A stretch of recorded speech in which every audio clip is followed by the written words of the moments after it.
Next talk is SSL and the Future of Authenticity by Moxie Marlinspike. So please give a warm welcome to Moxie. Thank you. Thanks. My name is Moxie Marlinspike. I am a fellow at the Institute for Disruptive Studies and the co-founder and CTO of Whisper Systems. All right. So when giving talks like this, there's a well-known problem, which is that at the beginning of the talk, not everyone's really here yet. You know, some people are still coming in. You know, people see each other in the hallway. You know, BlackHat's a big place and it's all spread out. So normally, I feel like what speakers do is try and spend the first 3 minutes of the talk, giving a long bio or some extensive, tedious background on the talk they're about to give. But I want to lead strong, so I thought instead of doing that, I'm just going to try something totally different. And I'm going to tell, for the next 3 minutes, I'm just going to tell a completely unrelated story that has nothing to do with computer security, just so we can kill some time here. Okay, goes like this. Just after I'd gotten out of high school, some friends and I had this really harebrained scheme where we were going to find some uninhabited island in the Caribbean and colonize it. So I blame this idiocy on my youth, so we actually drove all the way to Miami because we were broke, and back then driving was cheaper than flying, before getting on a plane into the Caribbean. And the whole thing didn't work out, obviously, which is a whole other story. But we were very hungry, so when we came back to Florida, we were driving back north through Florida, in defeat, and at some point, we decided to stop and have lunch. And we pulled over, and we actually wanted to, get out of the car for a second. We found one of these, Tex-Mex type restaurants. You sit down, and they have chips and stuff like that. And so, we went in there, and it was me and two buddies. And we all got out of the car at the same time and started walking towards the restaurant. And about halfway there, one of my friends realized that he'd left something in the car or that he'd forgotten to lock it or something. So he turned around, and he went back to the car, and me and my other friend kept going in the restaurant. And just as we got in the restaurant, we caught the very end of their birthday ritual. So I feel like every restaurant, of this caliber has its own weird birthday ritual. They sing a little song or something a little different, try and make it fun. So we caught the end of this one, and it was the strangest thing that I've ever seen in a restaurant to this day. These waiters come out singing, and one of them, stands in front of this lady whose birthday it is with a little, saucer plate full of whipped cream on it, just like a little dab of whipped cream on the saucer plate, with a spoon, and held it in front of her as if to feed her the whipped cream, and asked her to close her eyes and open her mouth. So she closes her eyes, opens her mouth, and meanwhile, standing behind her, there's another waiter with a full pie tin of whipped cream. And she closes her eyes, and he reaches around and slams it in her face. Just covers her in whipped cream. And this lady's shocked, right? It's her birthday, whatever. She's all dressed up and sitting there. She just got slammed in the face with a pie. And so my friend and I are standing there just like, what? Did you just see that? And so my friend looks at me, and my other friend's still out of the car. And he says, I think it might be Jack's birthday today. So by the time he gets in, this lady's all cleaned up. She's gone to the bathroom, all this stuff, or whatever. So we sit down, and I surreptitiously, during the meal, go and find the waiter. I'm like, dude, it's our buddy's birthday. I don't know if you guys do anything here for birthdays. And he's like, no, we do something. We got a thing, And I was like, all right, bring it on, And so they came out singing and all this stuff, And our friend is kind of bewildered. This is all happening on our table, right? And later he confesses that he thought that we'd told them it was his birthday so that we could get free cake, And so, he's playing along, and they put a paper hat on him, and they do the exact same thing where they hold out the little thing of whipped cream with the spoon, and there's a guy behind him with a tin of whipped cream, and just reaches around, slams him in the face. And I had one of those disposable cameras, back then. You'd film cameras, you'd get developed at Walgreens, and so I knew this was happening, so I had it already under the table, and I got him just after the moment. Bam! So the look on his face is just pure shock. Anyway, okay. Hopefully that was more entertaining than my bio. Okay, so I want to spend some time talking about SSL authenticity, and really this is a talk about trust. And I want to start this off with another story. It's kind of a downer, but I feel like it's illustrative of the situation that we're in today. And the story is about this company called Comodo. Comodo is, according to Netcraft, the second largest certificate authority in the world. They certify somewhere between a quarter and a fifth of the SSL sites on the internet. And in March of this year, they got hacked. The attacker was able to make off with some certificates, mail.google.com, yahoo.com, login.live.com, Skype. Basically, everything that you would need to intercept communication to like logins and passwords for the popular webmail providers and things like that. And immediately after the attack, the founder and CEO of the company issued a statement where he said, "This attack was extremely sophisticated and critically executed. It was very well orchestrated, a very clinical attack, and the attacker knew exactly what they needed to do and how fast they had to operate." He went on to say that all of the IPs involved in the attack were from Iran, which you know what that means, cyber. But he didn't leave it at that. He didn't leave it at innuendo. He actually spelled it out. He said, all of the above leads us to one conclusion only, that this was likely to be a state-driven attack. So he's painting a pretty complete picture for us here, right? This isn't just a hack. This is war. And who is to blame Comodo for falling under the full weight of the assaults of a nation-state, invading some foreign territory, right? So ironically enough, it was these statements that really catapulted this event out of the trade press into the mainstream media. And a number of reporters called me after this had happened, and they all had similar questions. The first one was, well, what does this mean? And I would say, well, it means whoever has these certificates can now intercept secure communication for these websites. And then some of them say, well, how? How would they use them? And I would say, well, I think there's some commercial solutions. There's like blue code and stuff like that. These surveillance devices. And then one person said, well, no. What is the easiest way to use these certificates? Like, what is the most straightforward thing that you could do, no cost, And I thought about it, and I said, well, you could just use SSL Sniff, which is a tool that I wrote to perform man-in-the-middle attacks against SSL connections. And really, it's perfect. You just plug these certificates in, and bam, you get all the secure communication to those sites. And so Comodo did something a little bit unusual, which is they published the IP address of the attacker. And I think that this was to fully underscore, Iran, because, it was registered to an IP block in Iran. And so after talking to this reporter, I was SSL Sniff, and kind of thought about it. I said, well, I wonder. So I went and I looked in my web logs for my web server. And sure enough, the day after the attack, the IP address that Comodo posted downloaded SSL Sniff from my website.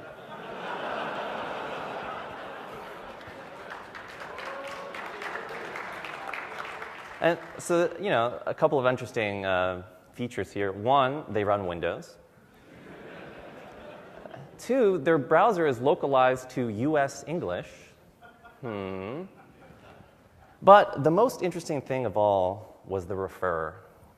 So I went a little bit further back in my web logs to find the initial point that they contacted my web server, so I could see the site that they visited before, which was a Hack5 video on intercepting secure communication. So just to break it down, on one hand, we have the CEO of Comodo, very well orchestrated, clinical. Maybe this video was really good. I don't know. I haven't watched it yet. Maybe it turned them into clinical attackers. But from what I see, on one hand, we have these statements, and on the other hand, we have someone who's literally following video tutorials on the internet designed for, introductory material to these topics. And then there was a number of other really embarrassing referrers that appeared throughout the day. You could see their Google search terms. It was like SSL protocol, man-in-the-middle, how-to, IP tables, pre-routing. Apparently, he was having some trouble with his IP table setup, getting that going. And then, so I'm kind of chuckling to myself about all this. And then he posted a communique. And it could not have been more embarrassing for anybody, On one hand, he's making these ridiculous claims about, he can hack RSA and all this stuff. And then on the other hand, he's like simultaneously very proudly talking about how he can do trivial things like, create his own SOAP APIs and export functions from DLLs, right? And so, yeah, I mean, this could not have been more embarrassing. But then, and to make matters worse, he just wouldn't shut up. He just kept posting communiques, and each more ridiculous than the previous one. So this could not have looked worse for Komodo. And so the Komodo CEO responded to all of this by issuing a statement where he said, if there were a secure and trusted DNS, this issue would be a moot point, exclamation point. We need a secure and trusted DNS, exclamation point. So he has just very enthusiastically declared that he does not understand the business that he's in. On one hand, he seems to imply that the only way to perform a man-in-the-middle attack is through DNS tampering, which is just not true. And on the other hand, he's saying if there were no way to perform a man-in-the-middle attack, then it wouldn't matter that these certificates got stolen. I'm not sure that he realizes that the reason we have SSL certificates is because it's possible to perform man-in-the-middle attacks. If it weren't, we wouldn't need the certificates that he's selling us. So anyway, this is the guy securing a quarter of the internet. Later that month, they got hacked twice more, and then a month later, they got hacked again. So, this all looks pretty bad, right? And normally, I wouldn't spend, this much time being this critical about a company like Komodo.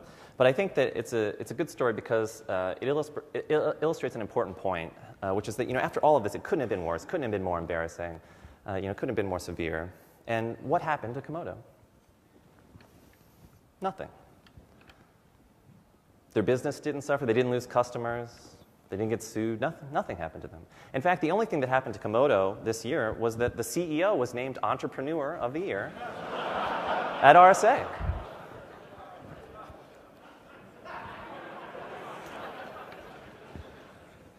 And so I feel like this is the problem that we're dealing with. This one story really illustrates the problem that we have today very well. So let's take a moment and just back up and look in general at what a secure protocol is, this thing, SSL. So any secure protocol needs to provide three things: secrecy, integrity, and authenticity. You've got to have all three. If one of these breaks, the whole protocol falls apart. And so this is what SSL needs to provide. But you have to remember that SSL was developed in the early 90s. That was a long time ago. There wasn't a lot of information available on how to develop a secure protocol at that time. Applied cryptography hadn't been published. I mean, if you wanted to use RSA, the algorithm, you had to license it because it was patented. You had to license the patent from the company, RSA. It cost money to use RSA in your product. There were no books on how to design secure protocols, all the things that we know today. Provable security didn't exist yet. There was also no such thing as e-commerce. The notion of transmitting a credit card number over the internet didn't really exist. There were really no web applications. Even the notion of transmitting, your user credentials, a password over the internet was pretty foreign. And the internet itself was tiny. At the time, according to ISC, there were less than 5 million hosts on the internet. Compare that to today, where we're about to run out of IP addresses for publicly facing hosts at 4 billion. So really, when you think about it, when SSL was designed, there were probably less than 10 sites that you could think of in the world that you would want to be secure for some reason. That for some reason you would want the communication with these sites to even be encrypted. Whereas today, there are over 2 million certificates on the internet. And ideally, we'd like all sites to be secured. Also, SSL was developed at Netscape, and this was during a time where there was a lot of intense pressure happening within that company. Like the race was on. This is the place where a series of 4 a.m. decisions gave us JavaScript. And we're still dealing with that today. So, while these efforts are actually pretty heroic, and, the majority of the protocol has, it's had problems over the years, but it's actually done pretty well, they did okay with secrecy and integrity. There, things have come up and there's still problems, but it's really authenticity that has always caused a little bit of friction and is now causing real problems. Now, the reason that authenticity is important in a protocol is because of man-in-the-middle attacks. So normally, if you're negotiating a secure connection with the server, the problem is that you want to know that you're really talking to the server. Otherwise, someone could have intercepted your connection and negotiate a secure session with you, and make a secure session with a server, and then just shuttle data back and forth. Classic man-in-the-middle attack.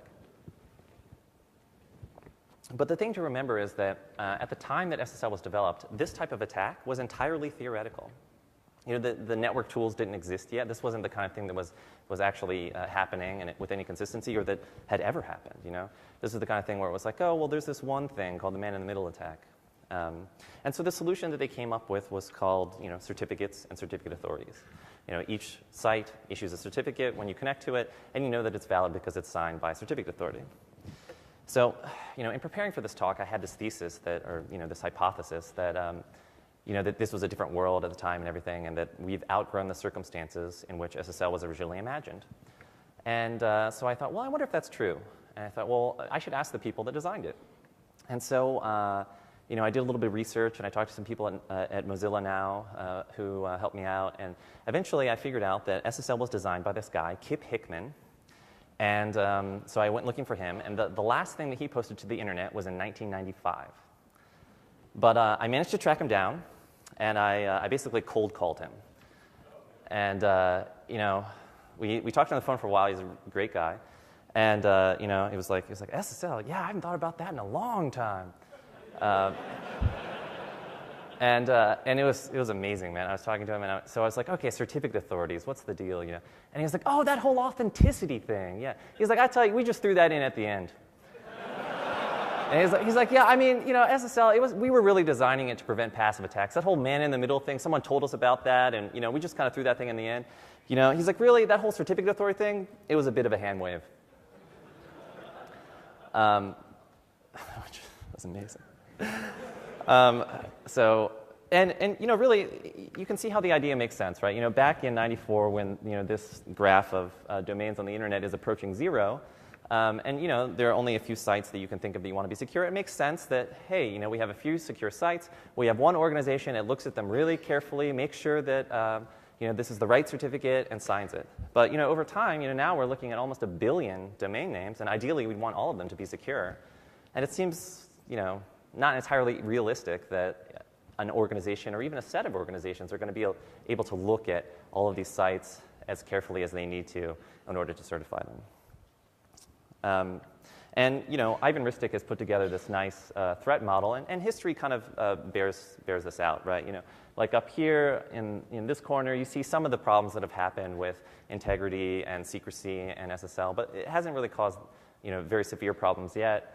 Down here you see some of the user limitations. These are things like SSL strip that is kind of on the user end. But really up here with all the authenticity stuff is where all the real problems within the protocol itself have emerged.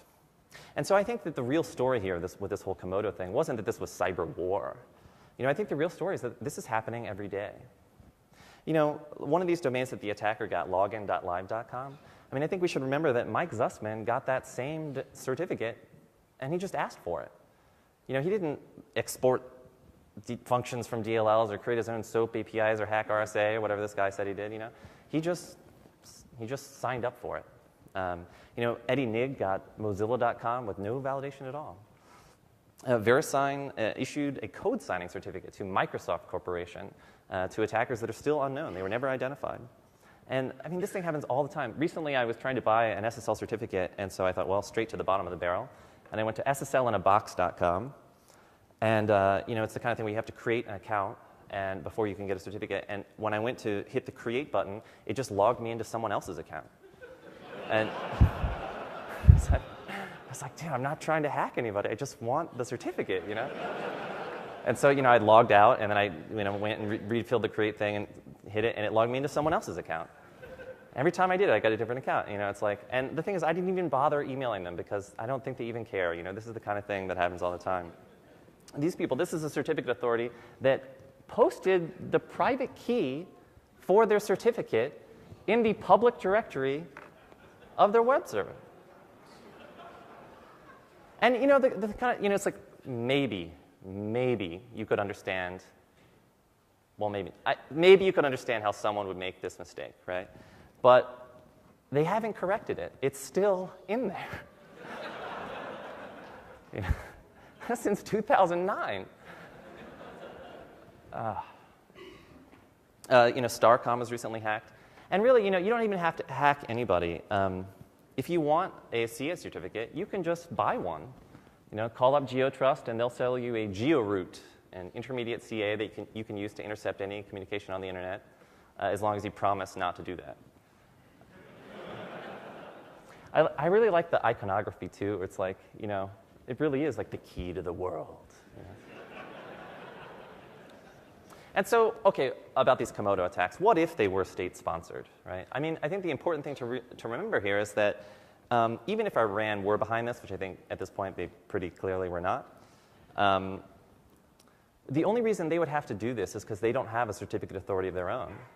Many other countries do. The EFF put together an excellent project called the SSL Observatory.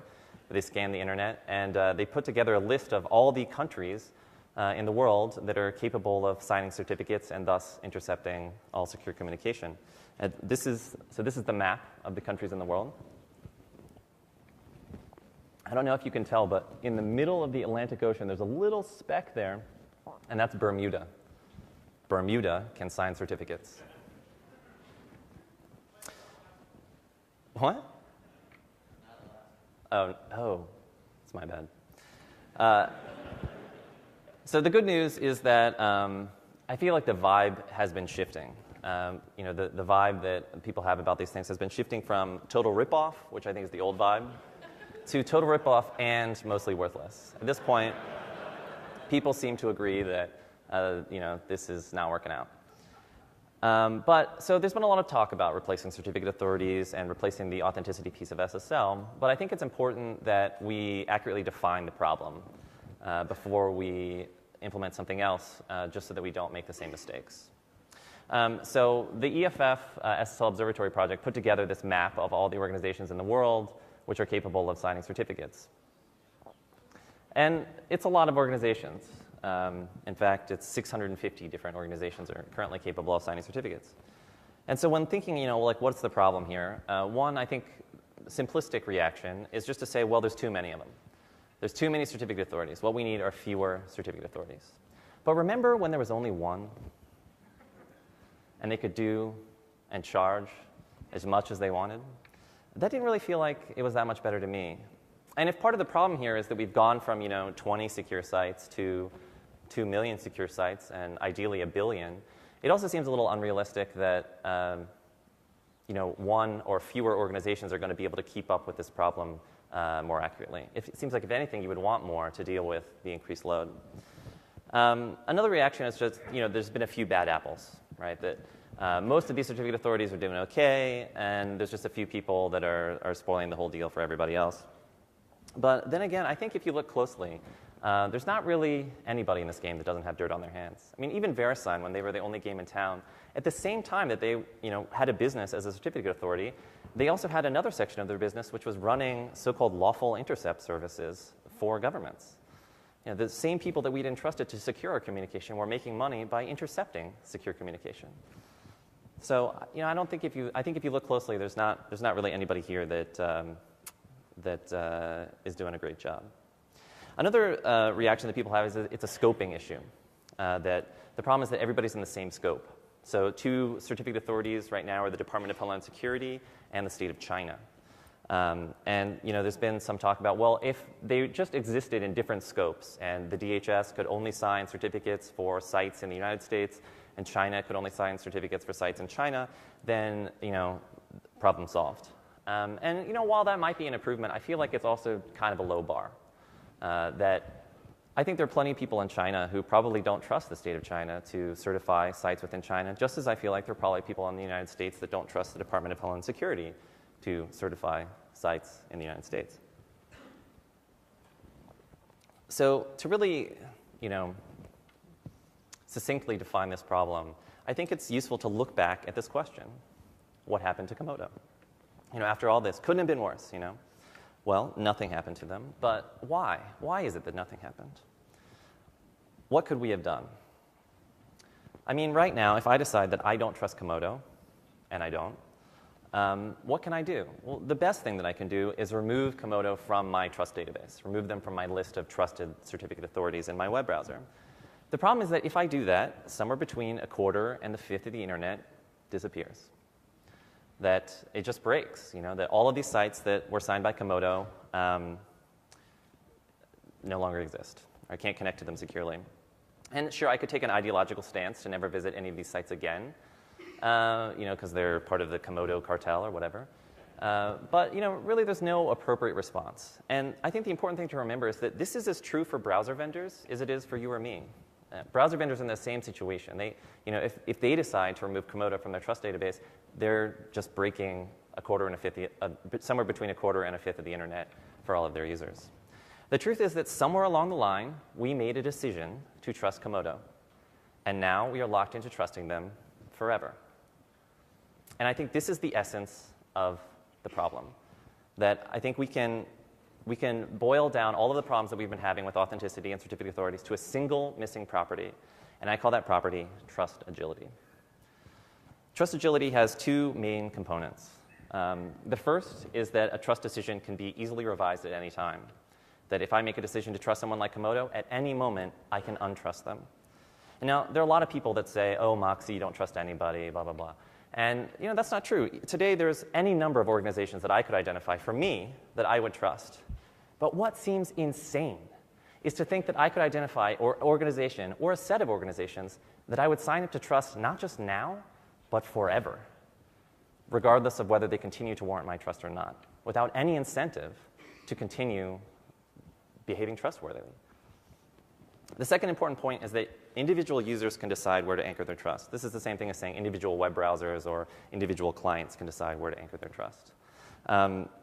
Looking at this scoping issue, right? Some people say, okay, the problem is VeriSign and Komodo, they're in the same scope. If we would just, separate the scopes, then everything would be fine, because if Facebook does something particularly egregious, if VeriSign does something particularly egregious, then Facebook could make the decision to switch to another certificate authority, and it would actually matter because VeriSign would not be able to continue signing certificates for Facebook, which is the situation today. But I got to tell you, if it's been a struggle to even get people to deploy HTTPS to begin with, to even support SSL, it seems a little like a stretch that these sites and services are going to be really actively making decisions in all of our best interests. What's more, in this increasingly globalized world, it also seems a little unrealistic for one person, like a site administrator, to make a single trust decision for everybody.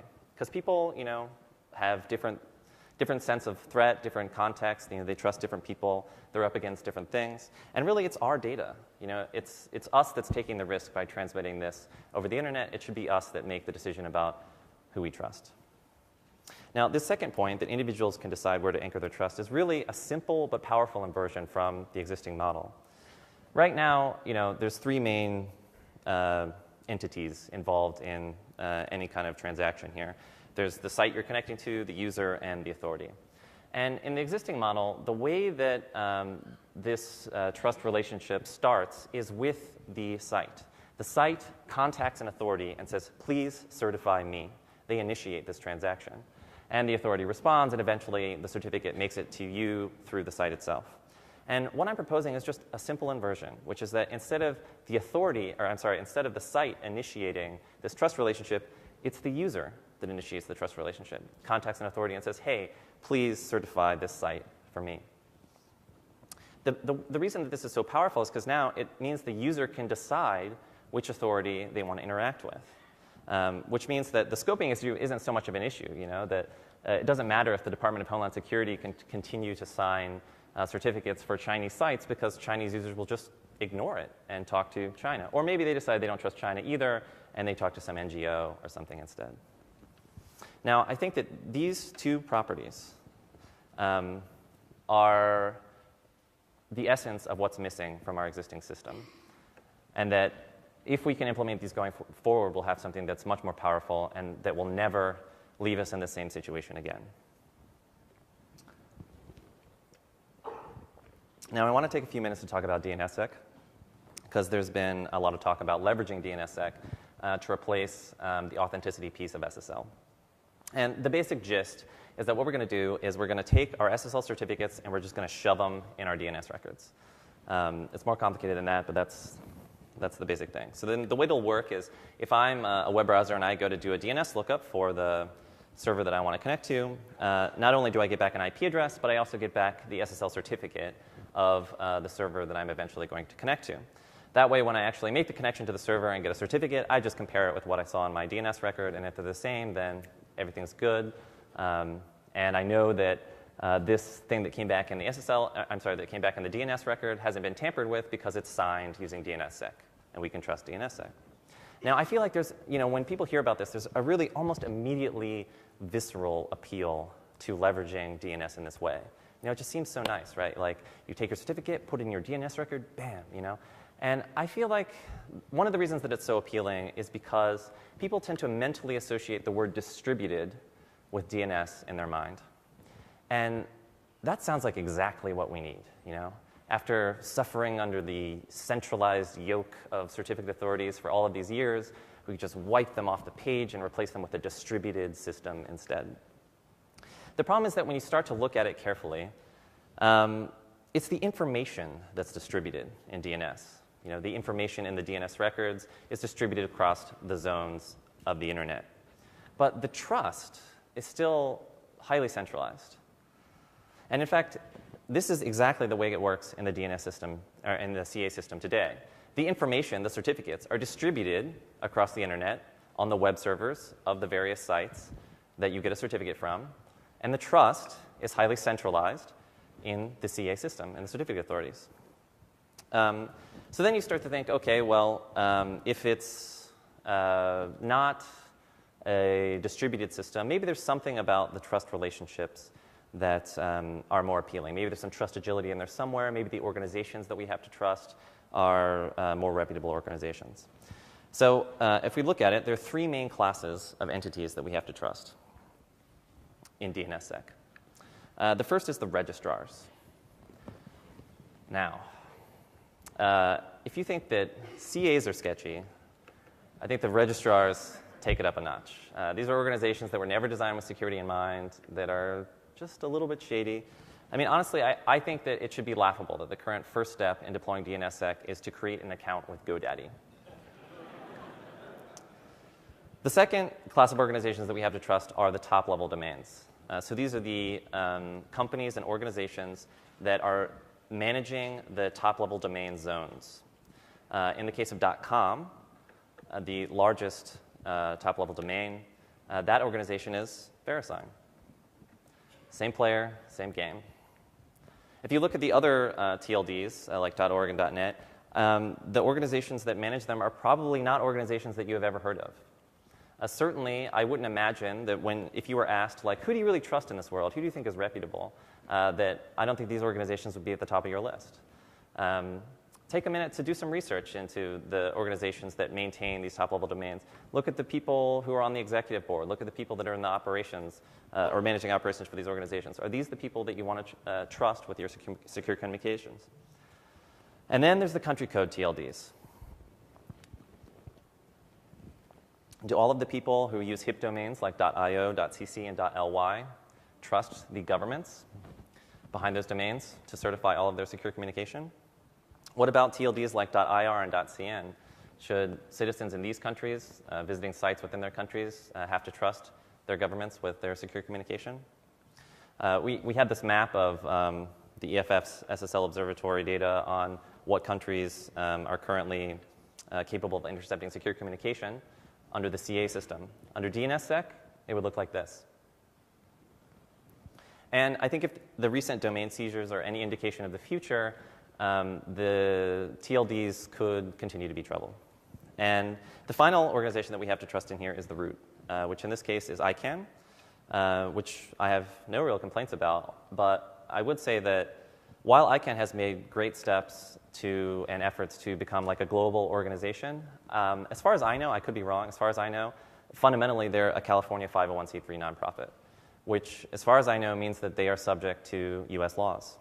And if any of the recent legislation that people have been trying to pass in the US government, like COICA or Protect IP, I feel like the lesson that we should learn from this stuff is not like whether it passes or doesn't pass, because people have been going through a lot of effort to stop this legislation.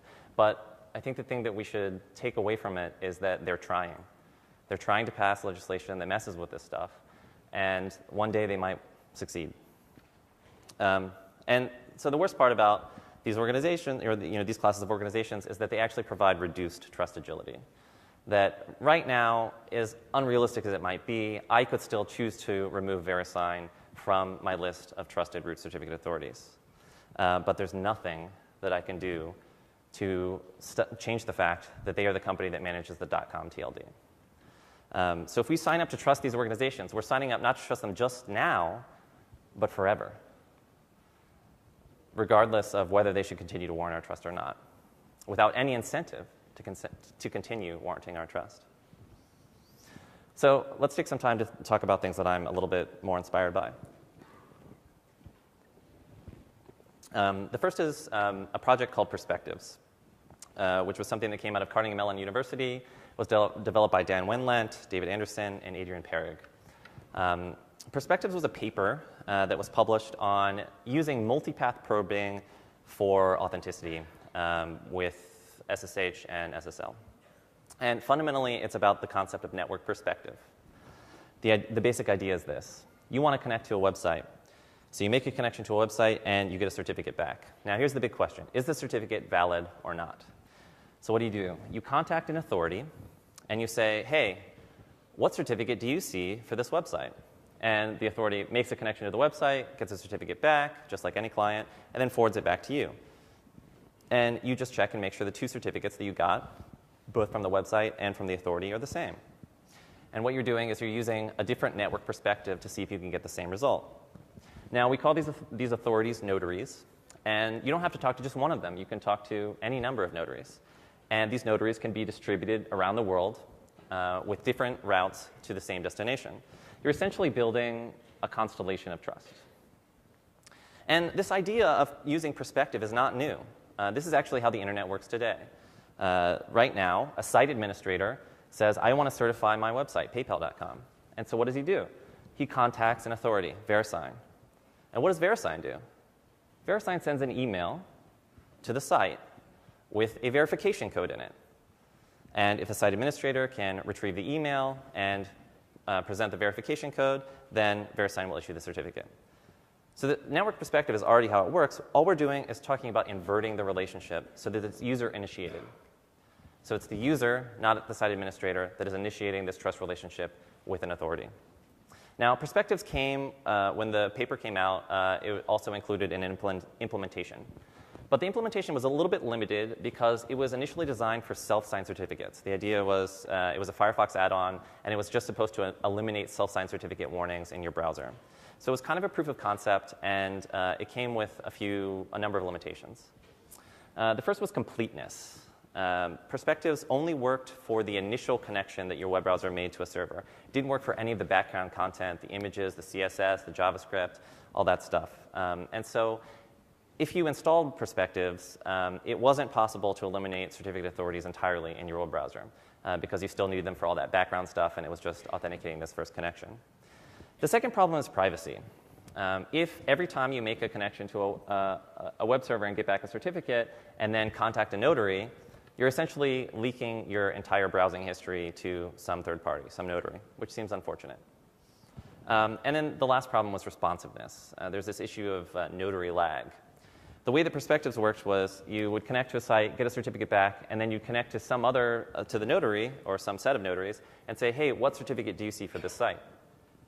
Now, the notary would keep a cache of certificates that it had seen for that site. That way it didn't have to make a new connection every single time someone talked to it. And then after, the notary was responsible for then making periodic connections to the site to make sure that the site had not changed certificates. The problem was that if a site did change certificates, your results from the notary were going to be invalid in between the poll interval. So there was this issue of notary lag, which caused real problems. So what I've done is I've taken this concept of Perspectives and I've built on this to be a more comprehensive solution. And it's the piece of software that I have is called Convergence. And Convergence is a new protocol, a new client implementation, and a new server implementation. The first thing that Convergence does is address all of these challenges. First of all, we've eliminated notary lag. So now whenever you contact a notary, you say, hey, what do you see for PayPal.com? By the way, this is what I saw. That way, the notary only needs to connect back out to PayPal in the case of a cache miss or cache mismatch, and you don't have this issue of the notary having to continually poll the server and leave you in this lagging situation. The second thing we did was address privacy. So that's the first thing we did there was implement local caching on the browser side. So what happens now is your web browser gets a certificate back from a site. It connects to a notary and says, hey, what do you think of the certificate? If the notary says, hey, this is A-OK, then you take that certificate and you cache it locally. That way, the next time you have to connect to the site, you get a certificate back. If it's the same thing in your cache, you don't have to talk to anybody.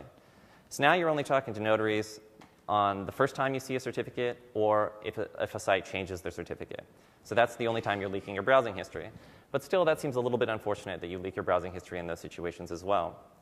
So the next thing we did was implement notary bouncing. So the way this works is you have a set of notaries configured. These are the people that you trust in the world. And you randomly pick one of them in the set. You want to talk to all of them. You randomly pick one of them, and you assign them as a notary bounce.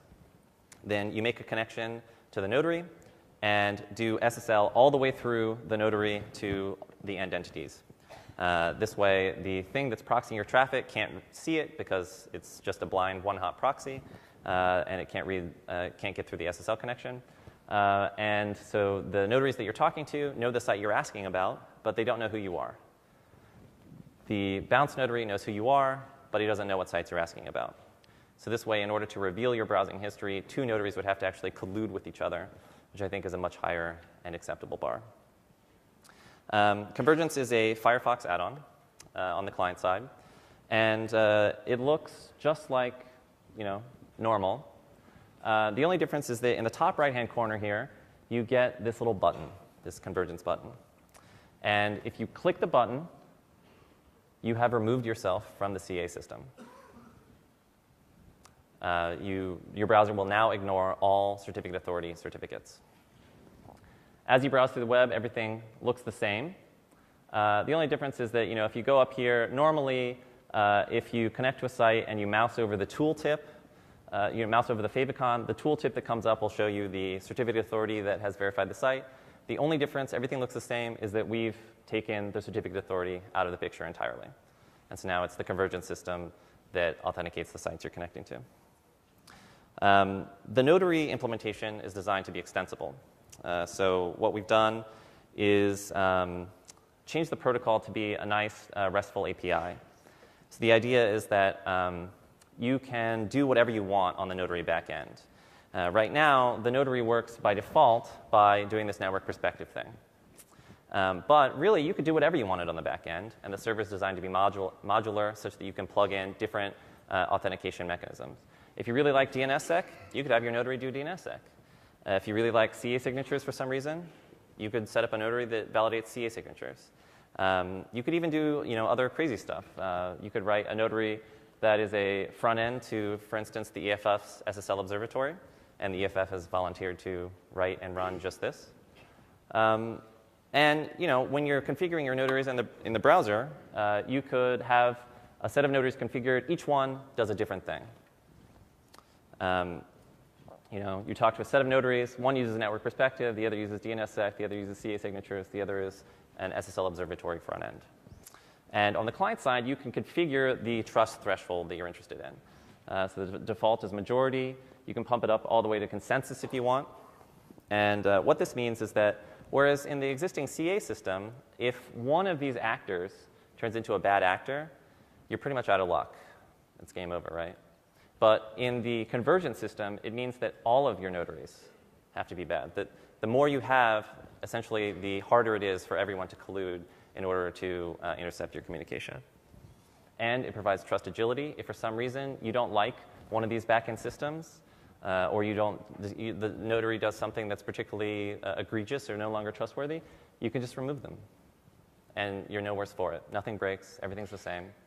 And if you want, you decide you trust somebody else, you replace them with a different notary that uses the same backend or a different backend that just happens to have different practices.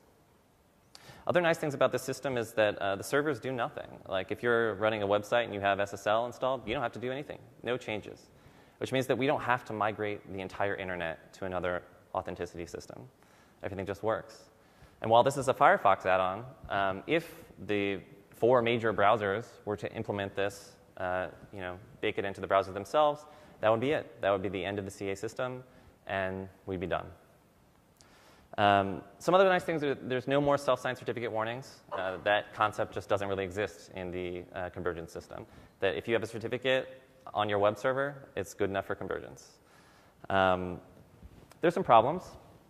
The most immediate problem is what's known as the Citibank problem.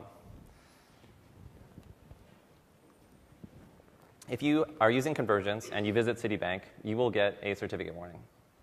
And it's because apparently Citibank has like 100 different SSL certificates. They have all these different SSL accelerators, and each one has a different SSL certificate embedded in it. So the network perspective thing doesn't really work out.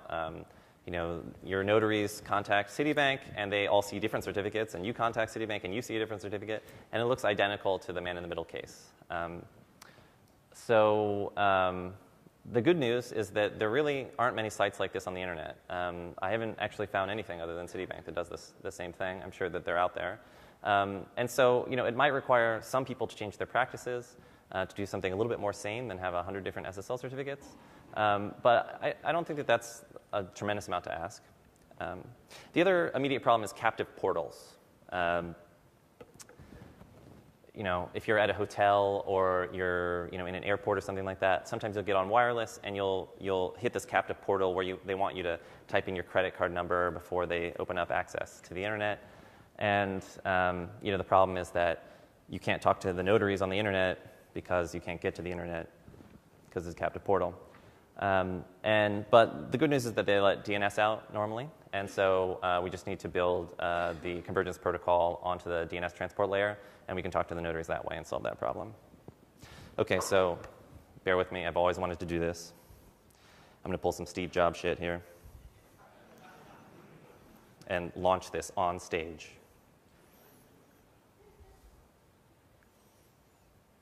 All right. You can now go to convergence.io and download this for free today, install in your web browser, and be done with certificate authorities. Even if you're not into convergence or you don't want to run this, I want to leave you with one big question at the end of this talk, which is that if anybody is proposing an authenticity system, if anybody is trying to convince you to use a different trust system, I think the first question you should ask is, who do I have to trust and for how long? If the answer is a prescribed set of people forever, proceed with caution. In the meantime, try out convergence. Thanks.